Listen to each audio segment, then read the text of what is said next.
Hello दोस्तों, नमस्कार। स्वागत है एक बार फिर से आप सभी के अपने प्रिय चैनल पर। दोस्तों, आपको बता दें जो अभी की सबसे बड़ी खबर आ रही है, जहां प्रधानमंत्री मोदी और आरएसएस से नहीं डरते। जी हां, प्रदर्शनों से घबराए पाकिस्तानी विदेश मंत्री बिलावल भुट्टो ने फिर एक बार उगला है ये कहकर जहर। जी हां दोस्तों, और साथ ही साथ आपको बताएंगे जहां पर मोदी ने रोक दी वैश्विक तबाही। जी हां, रशिया का नाम लेकर CIA चीफ ने भारत का माना है लोहा। बताएंगे दोस्तों क्या है सबसे बड़ी खबर। साथ ही दोस्तों आपको हर तरह की जानकारी बताने वाले, तो आराम से बनेगा वीडियो का अंत तक। और अभी खबरों में आगे बढ़ने से पहले हमेशा की तरह अपने भारत देश और मोदी जी और भारतीय सेनाओं का दिल से समर्थन करते तो इस वीडियो को भी कर दीजिए लाइक, चैनल को कर दीजिए सब्सक्राइब, बेल आइकन दबाइए, साथ ही कमेंट बॉक्स में लिख दीजिएगा जय हिंद। जी हां दोस्तों, चलते हैं पहली और सबसे बड़ी खबर की तरफ, जहां प्रधानमंत्री मोदी आरएसएस से नहीं डरता। जी हां, प्रदर्शनों से घबराए पाकिस्तानी विदेश मंत्री बिलावल भुट्टो, फिर एक बार उगला जहर। जी हां दोस्तों, पाकिस्तान के विदेश मंत्री बिलावल भुट्टो के प्रधानमंत्री नरेंद्र मोदी जी को लेकर दिए गए विवादित बयान पर हंगामा जारी है। बीजेपी ने देश भर में बिलावल भुट्टो के खिलाफ प्रदर्शन किया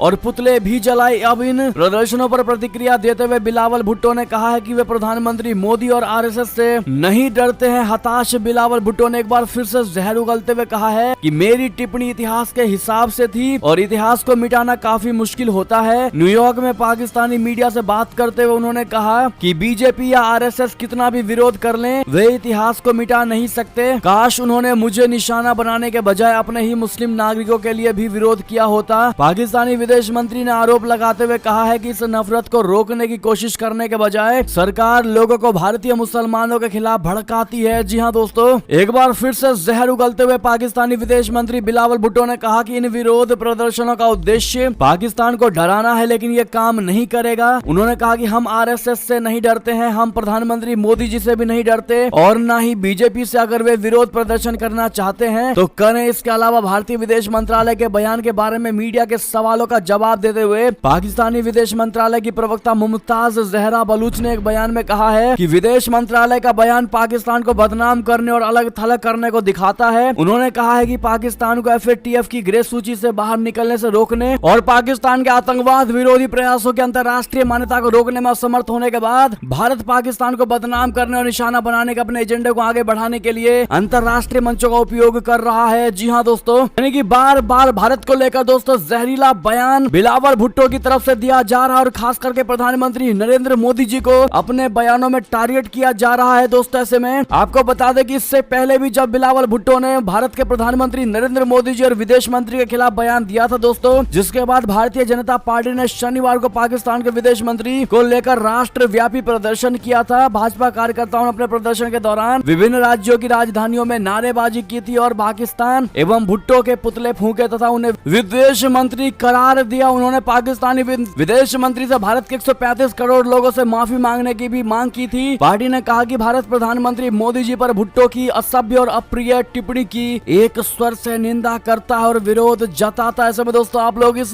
बयान के बाद फिर एक बार इस नए बयान को लेकर दोस्तों आप क्या कहना चाहेंगे बिलावल भुट्टो के, जो भारत को लेकर बार बार जहर घोलने की कोशिश कर रहे हैं। दोस्तों, ऐसे में आपकी राय तो बनती है और इस वीडियो को जितनी ज्यादा सके शेयर कर दीजिएगा ताकि हर कोई अपनी राय सुझाव दे सके। और मेरा भारत महान जरूर कहिएगा दोस्तों, ताकि पाकिस्तान को पता चले कि भारत के लोगों के लिए भारत कितना महत्वपूर्ण और कितना प्यारा है। जी हाँ दोस्तों, बात करते हैं और बड़ी खबर की, जहां पर एक ने दिए जहरीले बयान दोस्तों, तो एक ने परमाणु हमले की गीदड़ भभकी पर होश आते हुए अपने ही बयान से मुकर चुकी है शहबाज की मंत्री साजिया। जी हाँ दोस्तों, भारत को परमाणु युद्ध की गीदड़ भभकी देने वाली शहबाज शरीफ सरकार की मंत्री अपने बयान पर एक दिन भी नहीं टिक पाई दोस्तों ने, और उनकी सरकार को अपने बड़बोलेपन का एहसास हो गया। भारत को परमाणु हमले की धमकी देने वाली पाकिस्तानी मंत्री शाजिया मेर्री ने अब पाकिस्तान को एक जिम्मेदार परमाणु संपन्न देश बताया है। हालांकि उन्होंने अपने बयान से पलटने के लिए एक झूठे बयान का सहारा लिया है। उन्होंने एक बार फिर प्रधानमंत्री नरेंद्र मोदी जी के खिलाफ अपने विदेश मंत्री बिलावल भुट्टो की आपत्तिजनक टिप्पणियों का बचाव किया। उन्होंने कहा कि आतंकवाद के खिलाफ लड़ाई में पाकिस्तान ने भारत से अधिक कुर्बानियां दी है। जी हाँ दोस्तों, पाकिस्तान की मंत्री शाजिया मेर्री ने ट्वीट करते हुए कहा है कि पाकिस्तान के विदेश मंत्री बिलावल भुट्टो जरदारी ने भारतीय मंत्री जयशंकर जी की भड़काऊ टिप्पणियों का करारा जवाब दिया। आतंकवाद के खिलाफ लड़ाई में पाकिस्तान ने भारत से कहीं अधिक कुर्बानियां दी हैं। उन्होंने ये भी कहा है कि पाकिस्तान एक जिम्मेदार परमाणु संपन्न देश है। भारत को परमाणु बम चेतावनी जारी करने के ठीक एक दिन बाद उनका ये बयान सामने आया है। शाजिया ने भारतीय मीडिया को हालात पैनिक कहकर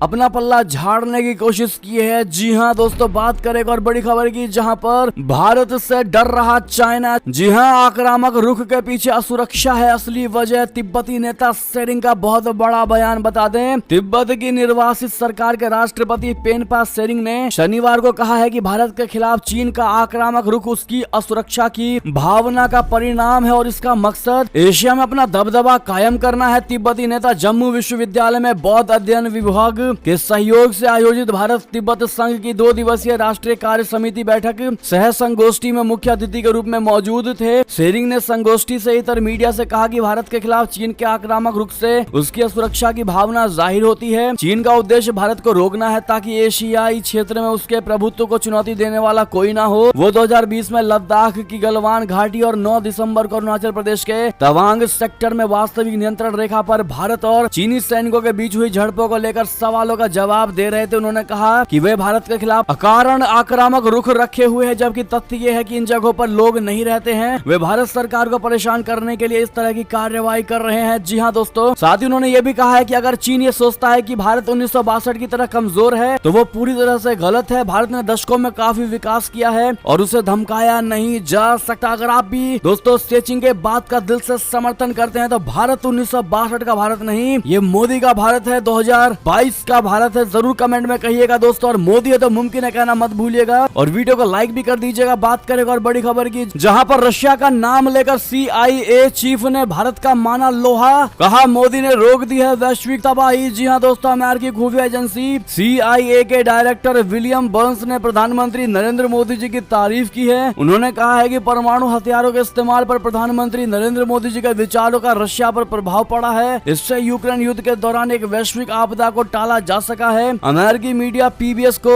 दिए इंटरव्यू में विलियम बर्न्स ने कहा कि मुझे लगता है कि ये काफी उपयोगी रहा है कि भारत के प्रधानमंत्री नरेंद्र मोदी जी और शी जिनपिंग ने परमाणु हथियारों के उपयोग के बारे में अपनी चिंताओं को उठाया है। मुझे लगता है कि इसका रशिया पर प्रभाव पड़ रहा है। उन्होंने ये भी कहा है कि धमकियां देना सिर्फ डराने की कोशिश होती है। आज हमें यूक्रेन के खिलाफ टैक्टिकल न्यूक्लियर वेपन का इस्तेमाल की योजना के कोई स्पष्ट सबूत नहीं दिखाई देता। जी हाँ, CIA प्रमुख का बयान ऐसे वक्त में आया है दोस्तों जब रूसी राष्ट्रपति व्लादिमीर पुतिन ने 3 दिसंबर को स्वीकार किया था कि इस संघर्ष में थोड़ा और समय लगने वाला है। उन्होंने परमाणु युद्ध के खतरे के बढ़ने की भी चेतावनी दी थी। क्रेमलिन में रूसी मानवाधिकार परिषद की बैठक में पुतिन ने कहा था कि रशिया सभी उपलब्ध संसाधनों के साथ लड़ेगा। उन्होंने ये भी कहा है कि वो रशिया के परमाणु शस्त्रागार को उकसावे के बजाय बचाव का उपाय मानते हैं। इस बैठक में पुतिन ने रशिया के परमाणु हथियारों के इस्तेमाल करने के सिद्धांत की भी व्याख्या की। जी हाँ दोस्तों, बात करेगा और बड़ी खबर की, जहां पर भारतीय नौसेना में शामिल हुए विध्वंसक युद्धपोत INS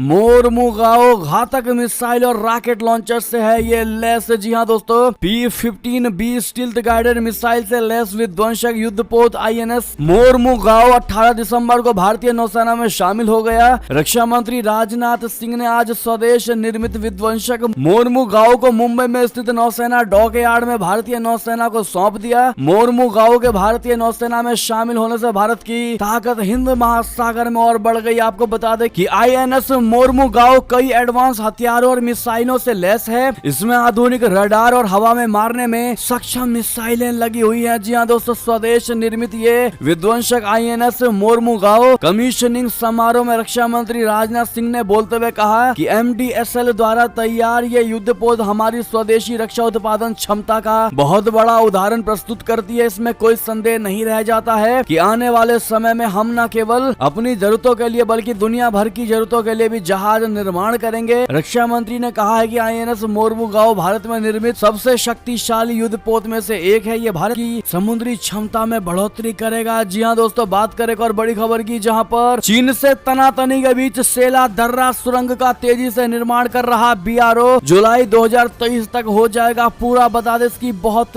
बड़ी खासियत वास्तविक नियंत्रण रेखा पर चीन से तनातनी के बीच अरुणाचल प्रदेश के तवांग में हर मौसम में संपर्क साधने के लिए सेला दर्रा सुरंग का निर्माण तेजी से किया जा रहा है। ये सुरंग 13,000 फीट की ऊंचाई पर बनाई जा रही है। दोस्तों, सेला दर्रा सुरंग का निर्माण सीमा सड़क संगठन यानी BRO द्वारा किया जा रहा है। परियोजना से जुड़े एक कर्मचारी नंद किशोर ने कहा है कि सुरंग के जुलाई 2023 तक पूरा होने की उम्मीद है। किशोर ने कहा है कि वर्तमान में भारतीय सेना के जवान और क्षेत्र के लोग तवांग तक पहुंचने के लिए बालीपारा चारी द्वार रोड का इस्तेमाल कर रहे हैं, क्योंकि अत्यधिक अत्यधिक बर्फबारी के कारण सेला दर्रा मार्ग के माध्यम से संपर्क सर्दियों के दौरान प्रभावित हो जाता है, वाहनों की आवाजाही प्रतिबंधित हो जाती है। जी हाँ दोस्तों, साथ ही साथ एक और बड़ी खबर की बात करें जहां अमेरिका का जिनपिंग को फिर बहुत बड़ा झटका। चीन की 36 और कंपनियों को किया गया है ब्लैक लिस्टेड। जी हाँ दोस्तों, अमेरिका ने चीन को बड़ा झटका देते हुए इसकी 36 और कंपनियों को ब्लैक लिस्ट कर दिया है। यूएस कॉमर्स डिपार्टमेंट ने चीन की उच्च प्रौद्योगिकी क्षेत्र की 36 कंपनियों को निर्यात नियंत्रण वाली काली सूची में डाला है। अमेरिका ने राष्ट्रीय सुरक्षा, अमेरिकी हितों और मानवाधिकारों पर चिंता जताते हुए ये कदम उठाया है। इन कंपनियों में विमानन उपकरण, रसायन और कंप्यूटर चिप विनिर्माता शामिल है। इससे पहले अमेरिका ने राष्ट्रीय सुरक्षा का हवाला देते हुए चीनी दूरसंचार उपकरणों पर प्रतिबंध लगा दिया था। इनमें हवाई, ZTE समेत 5 चीनी बड़ी कंपनियों द्वारा बनाए गए संचार उपकरणों की बिक्री पर बैन शामिल है। जो बाइडेन प्रशासन ने कहा है कि ये चीनी उपकरण अमेरिकी राष्ट्रीय सुरक्षा के लिए अस्वीकार्य जोखिम पैदा करते हैं। चीनी कंपनी को व्यापार एंटिटी लिस्ट में शामिल करने का मतलब है कि उनके साथ व्यापार करने वाली किसी भी अमेरिकी कंपनी के निर्यात लाइसेंस को रद्द कर दिया जाएगा। जी हाँ दोस्तों, क्या अमेरिका ने बहुत बेहतर और सही कदम उठाया है? दोस्तों, आप क्या कहना चाहेंगे इस पर अपनी राय अवश्य दीजिएगा। बढ़ते हैं एक और बड़ी खबर की तरफ जहां पर मोहन भागवत जी का बहुत बड़ा बयान। कहा, अमेरिका चीन के रास्ते पर चलने से नहीं होगा भारत का विकास। जी हाँ, राष्ट्रीय स्वयंसेवक संघ के प्रमुख मोहन भागवत ने भारत के विकास को लेकर बहुत बड़ा बयान दिया है। उन्होंने कहा है कि यदि भारत चीन या अमेरिका जैसा बनने की कोशिश करेगा तो उसका विकास नहीं हो सकेगा। उन्होंने भारत का विकास कैसे संभव हो पाएगा ये भी बताया है। RSS चीफ ने कहा कि भारत का विकास इसके विजन, यहाँ के लोगों की स्थितियों और आकांक्षाओं, परंपरा और संस्कृति, दुनिया और जीवन के बारे में विचारों के आधार पर होगा। भागवत रविवार को यहाँ मुंबई में एक कार्यक्रम को संबोधित कर रहे थे। मोहन भागवत ने आगे कहा कि जो धर्म मनुष्य को सुविधा संपन्न और सुखासीन बनाता है मगर प्रकृति को नष्ट करता है वो धर्म नहीं है। उसी का अनुकरण अमेरिका और चीन को देखकर भारत करेगा तो ये भारत का विकास नहीं है। विकास होगा मगर भारत चीन और अमेरिका जैसा बनेगा। उन्होंने कहा, भारत का विजन, लोगों की परिस्थिति, संस्कार, संस्कृति, विश्व के बारे में विचार, इन सभी के आधार पर भारत का विकास होगा। अगर विश्व के कुछ अच्छा आएगा तो उसे लेंगे मगर हम प्रकृति पर अपने शर्तों के अनुसार लेंगे। जी हाँ दोस्तों, इससे पहले भी RSS प्रमुख मोहन भागवत जी ने भारत को G20 की अध्यक्षता मिलने पर बयान दिया था। भागवत जी ने कहा था कि G20 की अध्यक्षता का भारत में आना कोई सामान्य बात नहीं है। दुनिया को अब भारत की आवश्यकता है। भागवत ने कहा था कि दुनिया को अब भारत की जरूरत है। वैश्विक चर्चा में भारत का नाम है और भारतीयों को भी भरोसा हो गया कि वे दुनिया का नेतृत्व कर सकते हैं। जी हाँ दोस्तों, से मैं आपको बता दें, मोहन भागवत जी ने ये तक कहा है कि पहले रशिया दहाड़ कर हमें चुप करा देता था, अब मजबूत हो गया है अपना भारत। जी हाँ, भारत का विकास दुनिया की आवश्यकता है, हम सबको साथ लेकर चलते हैं। पहले रशिया हमें दहाड़ कर चुप करा देता था, अब रशिया कहता है कि भारत अच्छा देश है, भारत अब मजबूत हो रहा है। ऐसे में दोस्तों, अगर आप भी मोहन भागवत जी के इन बातों का दिल से समर्थन करते तो अपनी राय अवश्य दीजिएगा। दोस्तों, आप क्या कहना चाहेंगे ऐसे में बताइएगा जरूर। और दोस्तों, 2014 के बाद से अपने भारत में विकास हुआ है या नहीं, आप लोग क्या कहते हैं बताइएगा जरूर। एक और खबर की बात करें जहां बांग्लादेश के वायुसेना प्रमुख शेख अब्दुल ने कहा कि भारत और ढाका के बीच गहरे हुए हैं गर्भनाल संबंध। जी हाँ दोस्तों, बांग्लादेश वायुसेना के प्रमुख एयर मार्शल शेख अब्दुल हन्नान ने शनिवार को कहा कि क्षेत्रीय सुरक्षा सुनिश्चित करने में भारत और बांग्लादेश की महत्वपूर्ण भूमिका है। दोनों देशों के बीच एक गर्भनाल संबंध है और ये संबंध 1971 में बांग्लादेश मुक्ति संग्राम के बाद से अधिक गहरा रहा है। Air chief marshal Sheikh Abdul Hannan, वायुसेना प्रमुख, बांग्लादेश वायुसेना परेड के समीक्षा अधिकारी RO ने भारतीय वायुसेना की फ्लाइंग और ग्राउंड ड्यूटी शाखाओं के फ्लाइट कैडेटों के प्रशिक्षण के सफल समापन को चिन्हित करने के लिए हैदराबाद में वायुसेना एकेडमी में एक संयुक्त स्नातक परेड के दौरान भारत और बांग्लादेश के बीच मजबूत द्विपक्षीय संबंधों को रेखांकित किया है। जी हाँ दोस्तों, साथ ही साथ बात करें एक और बड़ी खबर की जहां नेपाल में चुनाव के बाद नतीजे तो आए लेकिन सरकार नहीं बन पाई। अब राष्ट्रपति ने दिया 7 दिन का अल्टीमेटम। जी हाँ दोस्तों, नेपाल में चुनाव के बाद सियासी सरगर्मियां तेज हो गई हैं। नतीजों से स्पष्ट है कि प्रधानमंत्री शेर बहादुर देउबा की नेपाल कांग्रेसी सबसे बड़ी पार्टी बनकर उभरी है। वहीं KP शर्मा ओली की पार्टी 79 सीटों के साथ दूसरे नंबर पर है। अब क्योंकि चुनाव में किसी को भी बहुमत नहीं मिला है, अभी तक नेपाल में किसी की भी सरकार नहीं बन पाई और इस वजह से नेपाल के राष्ट्रपति विद्या देवी भंडारी ने पार्टियों को 7 दिन का अल्टीमेटम दिया है। दोस्तों, अब राष्ट्रपति की तरफ से ये भी अल्टीमेटम इसीलिए दिया गया है क्योंकि हाल ही में चुनाव आयोग ने औपचारिक नतीजे घोषित कर दिए। बताया गया है कि इस चुनाव में किसी भी एक दल को स्पष्ट बहुमत समझ नहीं मिला है। 2 से 3 सहयोगी दलों को साथ लाकर ही सत्ता में आया जा सकता है। जी हाँ दोस्तों, बात करेगा और बड़ी खबर की, जहां पर अफगान दौरा करेगा पाकिस्तानी मौलवियों का एक प्रतिनिधिमंडल, सीमा पार गोलीबारी पर होगी बात। जी हाँ, पाकिस्तानी मौलवियों का एक प्रतिनिधिमंडल अफगान अधिकारियों से बातचीत के लिए इस सप्ताह अफगानिस्तान का दौरा करेगा। प्रतिनिधिमंडल दक्षिण पश्चिमी चमन क्षेत्र में सीमा पार शत्रुता को खत्म करने पर बातचीत करेगा। अधिकारियों ने रविवार को इसकी जानकारी दी है। देश के एक प्रमुख अखबार ने चमन जिला प्रशासन के हवाले से अपनी रिपोर्ट में कहा है कि 4 सदस्यीय प्रतिनिधिमंडल कंधार और काबुल में अफगान रक्षा मंत्रालय के अधिकारियों और तालिबान के प्रमुख नेताओं के साथ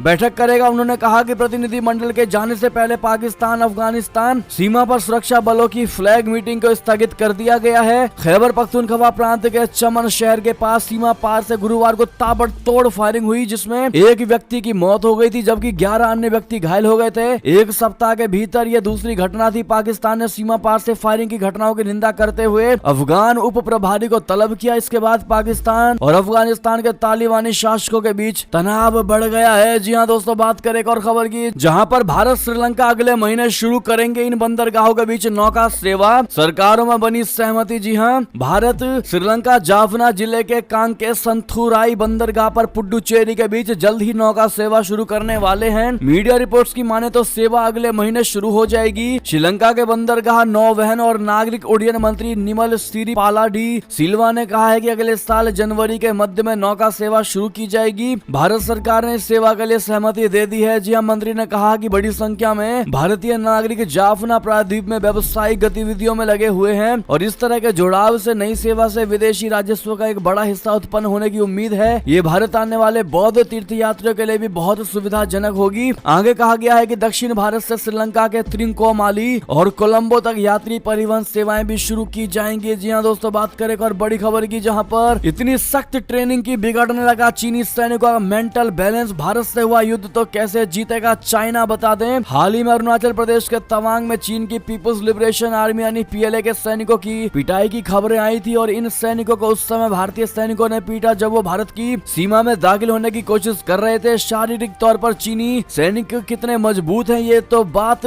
कई बार साबित हो चुकी है, लेकिन उनका मानसिक संतुलन अब बिगड़ता जा रहा है। हांगकांग से निकलने वाले अखबार साउथ चाइना मॉर्निंग पोस्ट की एक रिपोर्ट पर अगर यकीन करें तो कड़ी ट्रेनिंग और मॉडर्न टेक्नोलॉजी की वजह से उनके मानसिक स्वास्थ्य पर खासा असर पड़ रहा है। ऐसे में सवाल उठता है कि चीनी राष्ट्रपति शी जिनपिंग का वो सपना जो उन्होंने चीन को लेकर देखा है वो कहीं टूट तो नहीं जाएगा। जी हाँ, पीएलए की तरफ से सैनिकों के मानसिक स्वास्थ्य की समस्या को ध्यान में रखते हुए काउंसलिंग सर्विस शुरू की गई है। लगातार उनसे बात की जा रही है और ऐसे कोर्सेज शुरू किए जिससे सैनिकों को तनाव से निपटने में मदद मिल सके और वो युद्ध के लिए खुद को तैयार कर सकें। पीएलए डेली में आई एक रिपोर्ट के हवाले से साउथ चाइना मॉर्निंग पोस्ट ने लिखा है कि जवान किसी भी युद्ध में जीत की सबसे बड़ी वजह होते हैं और मानसिक स्थिरता प्रभावशीलता के लिए सबसे ज्यादा जरूरी है। जी हाँ दोस्तों, एक और खबर की बात करें, जहां पर इजराइल ने फिलिस्तीनी कार्यकर्ता को फ्रांस वापस भेजा। दोनों देशों के बीच बढ़ सकता है तनाव। जी हाँ दोस्तों, इजराइल ने कहा है कि उसने एक फिलिस्तीनी वकील और सामाजिक कार्यकर्ता को रविवार तड़के फ्रांस निर्वासित कर दिया है दोस्तों, यानी भेज दिया है और दावा किया गया है कि उसका प्रतिबंधित उग्रवादी समूह से रिश्ता है। हालांकि फ्रांस की सरकार ने इजरायली सरकार के कदम पर ऐतराज जताया है। सामाजिक कार्यकर्ता सलाह हमोरी का निष्कासन पूर्वी यरूशलेम में फिलिस्तीनियों की खराब हालत को दर्शाता है। इस क्षेत्र पर इजराइल ने कब्जा कर लिया था और अपने मुल्क से जोड़ लिया है। इसमें रहने वाले फिलिस्तीनियों के पास सिर्फ निवास का अधिकार है, न कि नागरिकता का। जी हाँ, हमोरी के निष्कासन से फ्रांस के साथ कूटनीतिक विवाद खड़ा हो सकता है। फ्रांस ने इजराइल से कई बार गुजारिश की थी कि वो हमोरी को निर्वासित ना करे। बात करें दोस्तों और खबर की, जहां पर यूक्रेन सीमा पर ओपेरा सिंगर, सर्कस और फिल्मी सितारों को आखिर क्यों भेज रहा है रशिया? बड़े सीक्रेट का हुआ पर्दाफाश। जी हाँ दोस्तों, रशिया अपने देश के जाने माने ओपेरा सिंगर्स, सर्कस और फिल्मी सितारों को यूक्रेन सीमा पर भेजने की योजना बना रहा है। ये सभी कलाकार रूसी सेना के क्रिएटिव ब्रिगेड से जुड़े हुए हैं। इनका काम यूक्रेन में जंग लड़ रहे रूसी सैनिकों का हौसला बढ़ाना है। दरअसल रूसी सैनिक यूक्रेन में पिछले 10 महीने से जारी जंग में थके हुए हैं। कई सैनिक तो रिजर्व टुकड़ी का हिस्सा है जो इतने लंबे समय से जारी युद्ध से भागना चाहते हैं। ऐसे में रशिया इन सैनिकों का मनोरंजन करके फिर से तरोताजा करना चाहता है। इस काम के लिए रूसी सेना पिछले कुछ दिनों से कलाकारों की भर्ती कर रही है। जल्द ही इन कलाकारों को यूक्रेनी सीमा के नजदीक मौजूद सैन्य ठिकानों पर भेजा जाएगा। इसमें से कुछ ठिकाने यूक्रेन से कब्जाए इलाकों में भी मौजूद हैं। जी हाँ दोस्तों, ब्रिटिश रक्षा मंत्रालय के अनुसार रूस के क्रिएटिव ब्रिगेड में ओपेरा सिंगर, सर्कस और फिल्मी सितारे शामिल है। इन कलाकारों को रूसी सैनिकों का मनोबल बढ़ाने के लिए यूक्रेन युद्ध के अग्रिम मोर्चों पर भेजा जाएगा। बात करेगा और बड़ी खबर की, जहां पर अब जापान को भी सता रहा है चीन से खतरा, दुगना किया रक्षा खर्च। जी हाँ, आखिर क्या है ड्रैगन से भिड़ने की बड़ी तैयारी, बता दें जापान ने शुक्रवार को एक नई राष्ट्रीय सुरक्षा योजना को मंजूरी दी है, जो द्वितीय विश्व युद्ध के बाद से देश के सबसे बड़े सैन्य काया पलट का संकेत देता है। इसके तहत जापान ने अपने रक्षा खर्च को दुगना करने का फैसला किया है। जापान ने क्षेत्रीय प्रतिद्वंद्वियों से बढ़ते खतरों के बीच ये कदम उठाया है। उसे पड़ोसी मुल्क खासकर चीन के साम्राज्यवादी नीति से अपनी शांतिवादी नीति को खतरा महसूस हो रहा है। जी हाँ दोस्तों, टोक्यो में एक शाम को टेलीविजन पर प्रसारित संबोधन में जापान के प्रधानमंत्री फूमियो किशिदा ने कहा है कि सरकार ने अस्थिर सुरक्षा वातावरण के बीच देश की रक्षा क्षमताओं को बढ़ाने के लिए 3 सुरक्षा दस्तावेजों, राष्ट्रीय सुरक्षा रणनीति बोले तो NSS, राष्ट्रीय रक्षा रणनीति NDS और रक्षा बल विकास DFD योजना को मंजूरी दी है। किशिदा ने कहा है कि नए उपायों में ऐसे प्रावधान शामिल हैं जो जापान को जवाबी पलटवार करने में सक्षम बनाएंगे और आपात स्थिति एवं विशिष्ट परिस्थितियों में दूसरे देश के क्षेत्र पर सीधा हमला करने की क्षमता भी देंगे। जी हाँ, जापान ने इस रणनीति के तहत लंबी दूरी तक मार करने वाले मिसाइलों की संख्या बढ़ाने का फैसला किया है ताकि वो प्रतिद्वंदियों को जवाब दे सके। जी हाँ दोस्तों, बात करेगा और बड़ी खबर की, जहां किम जोंग उन ने फिर दागा मिसाइल, उत्तर कोरिया के 2 धमाकों से बड़ी अमेरिका की चिंता। जी हाँ, उत्तर कोरिया ने इसी सप्ताह एक नई प्रणाली वाले बैलिस्टिक मिसाइल टेस्टिंग का दावा किया था। उत्तर कोरिया ने इस घोषणा के कई दिनों बाद अब फिर मिसाइल दागा है। दक्षिण कोरिया ने मिसाइल टेस्ट की पुष्टि की है। दक्षिण कोरिया ने बताया कि किम जोंग उन ने 2 बैलिस्टिक मिसाइल टेस्ट किए हैं। उत्तर कोरिया की ओर से किए गए नए मिसाइल लॉन्च ने कोरियाई प्रायद्वीप पर एक बार फिर सैन्य तनाव को बढ़ा दिया है। उत्तर कोरियाई पिछले कुछ दिनों से लगातार मिसाइल लॉन्च कर रहा है। जी हाँ दोस्तों, बात करेगा और बड़ी खबर की, जहां देवेंद्र फडणवीस को बनना चाहिए मुख्यमंत्री, महाराष्ट्र बीजेपी अध्यक्ष बावन फुले के बयान से राजनीति गरमाई। जी हाँ दोस्तों, भाजपा की महाराष्ट्र यूनिट के अध्यक्ष चंद्रशेखर बावन फुले ने उप मुख्यमंत्री देवेंद्र फडणवीस को मुख्यमंत्री बनाए जाने की मांग की है। उन्होंने रविवार को कहा कि जब तक वो पार्टी की प्रदेश इकाई के अध्यक्ष हैं, तब तक राज्य के समग्र विकास के लिए फडणवीस को सीएम बनना चाहिए। बावन फुले का ये बयान उनके पूर्ववर्ती चंद्रकांत पाटिल के उस बयान के कुछ महीने बाद आया है, जिसमें उन्होंने कहा था कि पार्टी ने भारी मन से फडणवीस के बजाय शिवसेना के बागी नेता एकनाथ शिंदे को मुख्यमंत्री बनाने का फैसला किया था। जी हाँ दोस्तों, साथ ही साथ अंतिम खबर की बात करें, जहां सीएम योगी आदित्यनाथ जी पर चढ़ा फुटबॉल का fever, FIFA world cup final match देखते शेयर किए खास तस्वीर। जी हाँ, यूपी के सीएम योगी आदित्यनाथ जी भी फुटबॉल प्रेमी है। इसका खुलासा रविवार को समय हुआ जब उन्होंने अपने ट्विटर अकाउंट से एक खास तस्वीर शेयर की। Yogi Adityanath ji FIFA world cup 2022 के फाइनल मैच का लुत्फ उठाते नजर आए। जी हाँ दोस्तों, ऐसे में ये थी दोस्तों अब तक की सारी बड़ी खबरें। आपको हमारी खबर कैसी लगी? आशा करता हूँ बहुत अच्छी लगी होगी। अगर थोड़ी भी अच्छी लगी है तो इस वीडियो को भी अपने भाई बंधुओं में, व्हाट्सएप, फेसबुक, ट्विटर के जरिए पूरे भारत में शेयर करना बिल्कुल मत भूलिएगा दोस्तों। और अभी कर दीजिए इस वीडियो को लाइक, चैनल को कर दीजिए सब्सक्राइब, बेल आइकन दबाइए, साथ ही कमेंट बॉक्स में लिख दीजिएगा जय हिंद जय भारत। तो मिलते हैं आप अगली बड़ी खबर में दोस्तों, तब तक अपना ख्याल रखिएगा। आप सभी का बहुत बहुत धन्यवाद। जय हिंद, जय भारत, जय श्री राम, वंदे मातरम, हर हर महादेव।